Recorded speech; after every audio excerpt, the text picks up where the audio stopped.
avec des conséquences humanitaires de plus en plus épouvantables. Selon les forces israéliennes, le bombardement a permis d'éliminer un des responsables du Hamas, à l'origine de l'attaque du 7 octobre.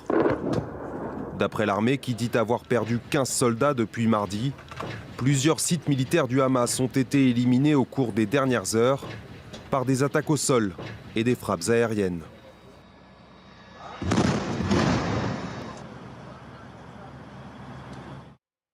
Et en plus de la bande de Gaza, la Cisjordanie est elle aussi visée par des raids de l'armée israélienne. Oui, ils ont fait jusqu'ici une centaine de morts côté palestinien depuis le 7 octobre.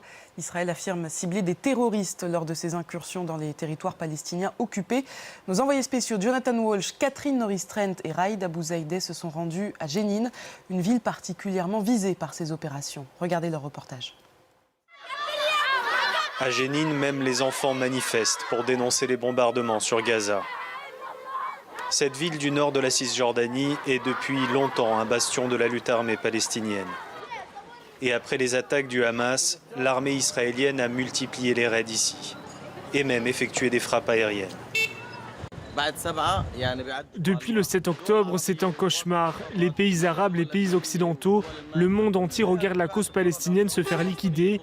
Nous sommes palestiniens, nous combattrons pour notre terre, notre honneur, et nous ne partirons pas d'ici. Les destructions et les assauts de l'armée se concentrent sur le camp de réfugiés de Jénine. Plusieurs générations de Palestiniens ont grandi ici depuis 1948. Et les groupes armés qualifiés de terroristes par Israël y sont solidement implantés. Un membre de la brigade de Jénine, une branche locale du djihad islamique, a été tué la veille. Son père accepte de nous parler.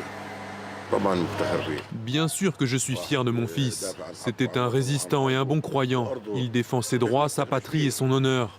Pourquoi ne serais-je pas fier? Celui qui défend son droit est devenu terroriste. Ça, c'est leur appellation à eux. Pour nous, ce n'est pas du terrorisme.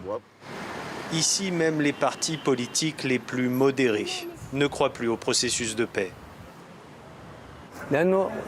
Tous les jours, il y a des tueries. Que peuvent faire les jeunes? Que voulez-vous que je leur dise? Résister avec des cailloux? Il n'y a plus de solution. Ils nous bombardent avec des avions et des missiles. Avant, on croyait au processus de paix. On avait encore un petit peu d'espoir, mais maintenant, c'est fini. Aujourd'hui, Israël nous déclare la guerre.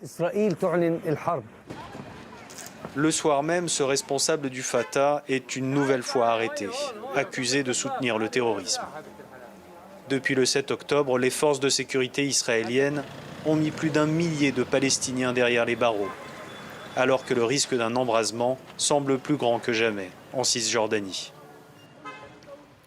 Et on rejoint tout de suite Stéphane Amar en direct de Jérusalem. Bonjour. On l'a vu dans le reportage de nos envoyés spéciaux, la situation est extrêmement tendue en Cisjordanie. Au moins 125 Palestiniens ont été tués dans des affrontements avec l'armée israélienne. Et il y a une nomination au sein de l'administration qui gère les colonies qui inquiète ce matin.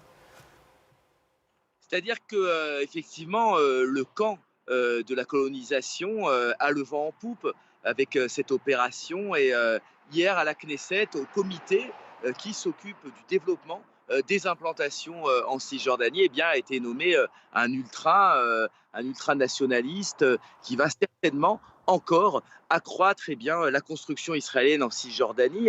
Il y a effectivement cette violence qu'on a vue dans le reportage, une violence qui émane des colons eux-mêmes contre des Palestiniens, mais il y a aussi toute une politique d'État qui vise à la présence israélienne en Cisjordanie.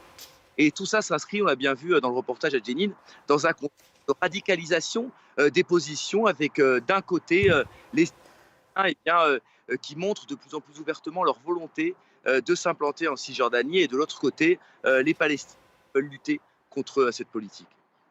Stéphane, bonjour. Au moins 16 soldats ont déjà été tués depuis le début de l'offensive dans la bande de Gaza. Un bilan qui pourrait encore s'alourdir.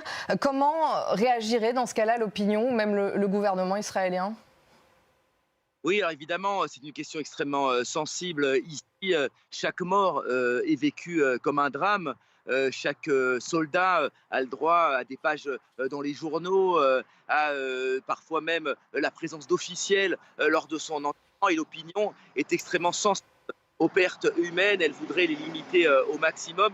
Il faut se souvenir qu'en 2014, lors de la précédente opération d'envergure de Tsahal dans la bande de Gaza, on avait dépassé les 70 morts et ça avait contribué de manière significative à pousser les autorités à arrêter cette opération puisque l'opinion trouvait que cette opération était trop coûteuse en termes de vie humaine.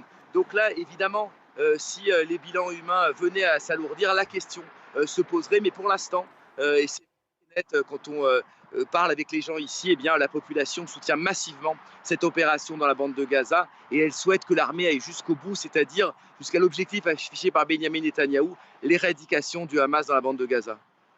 Merci Stéphane, vous étiez en direct de Jérusalem. Et hier, des centaines de personnes ont été évacuées de Gaza pour la première fois en plus de 3 semaines. Oui, et parmi elles, 5 humanitaires français. Le poste frontière de Rafah entre l'Égypte et la bande de Gaza a ouvert ses portes hier. On rejoint notre correspondant au Caire, Édouard Dropsy. Bonjour. Une question se pose aujourd'hui. Est-ce que de nouvelles évacuations vont avoir lieu ?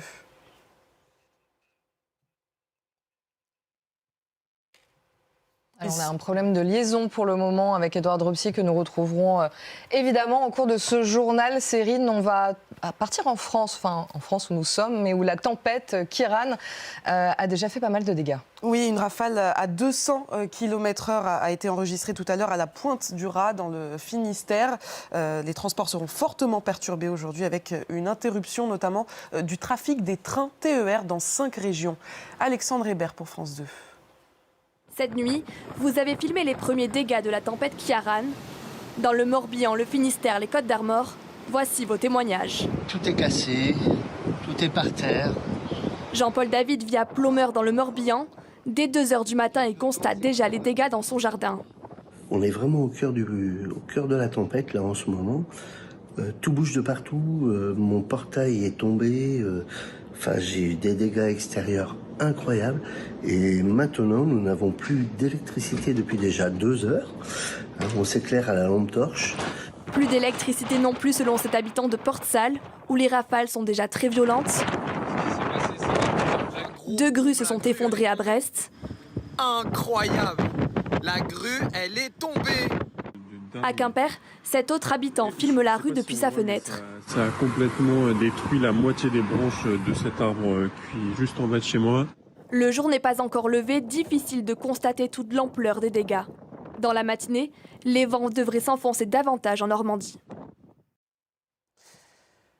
On va retourner en Égypte. Des centaines de personnes ont été évacuées de Gaza pour la première fois en 3 semaines. Parmi elles, 5 humanitaires français. Le poste frontière de Rafah entre l'Égypte et la bande de Gaza a ouvert ses portes hier.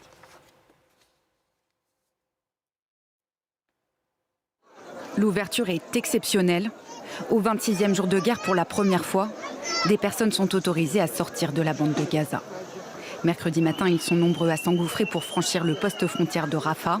Sur la liste des personnes autorisées à sortir de l'enclave palestinienne, plusieurs centaines de binationaux, dont ce Jordanien. Hier soir, ils m'ont appelé pour me dire que mon nom figurait sur une liste en vue d'une évacuation aujourd'hui et que je devais me présenter au poste frontière à 9h. Bien sûr, je suis venu et vous pouvez voir la situation. D'autres attendent toujours d'être éligibles à la sortie et peinent à comprendre les critères de sélection. Nous sommes égyptiens, on devrait avoir la priorité. C'est absurde d'autoriser les étrangers à utiliser notre point de passage et de ne pas nous laisser traverser. Parmi ceux autorisés à sortir, il y a aussi des blessés, moins d'une centaine, dont des enfants, des femmes et des personnes âgées, emmenés par ambulance pour être soignés dans des hôpitaux égyptiens.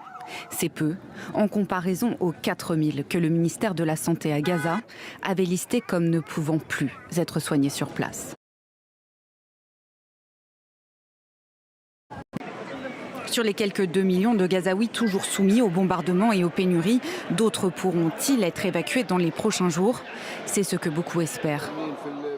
Nous espérons que des personnes de bonne volonté ouvriront les points de